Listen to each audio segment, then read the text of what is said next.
All right, in our first example, we are going to just look at proving one of those properties we just saw in the intro video.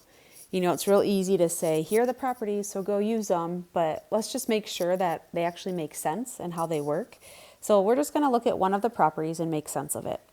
The product property of logarithms. So that one is if you have, that's that first one, log base b of mn is equal to log base b of m plus log base b of n.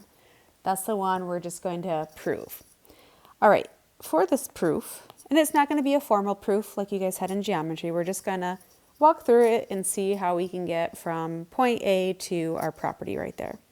So we're going to let x equal log base b of m. And we're also going to let y equal log base b of n. All right, so if we take that log and put it into exponent form, we know that b raised to the x power is equal to m.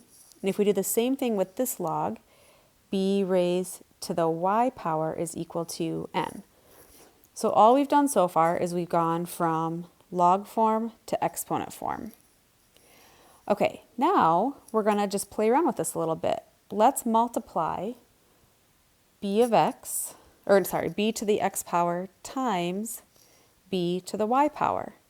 Well, because b to the x is equal to m and b to the y is equal to n, that's the same thing as doing m times n. All right, well, we have a property of exponents. If you're multiplying the same base, you keep your base and you add your exponents. So we can write that as b to the x plus y is equal to m times n. Well, here's exponent form. We have a base of b raised to an exponent is equal to our result over here. So why don't we go ahead and put this in log form.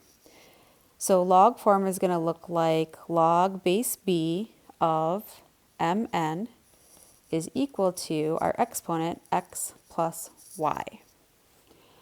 Now we already defined x and y above, so we're just going to substitute. We have log base b of mn is equal to x, we said was up here, equal to log base b of m,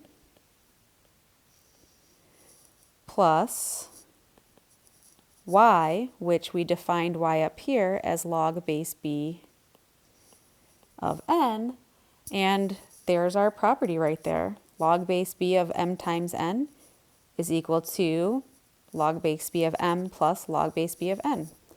So just a little bit of manipulating and we can see where this formula comes from.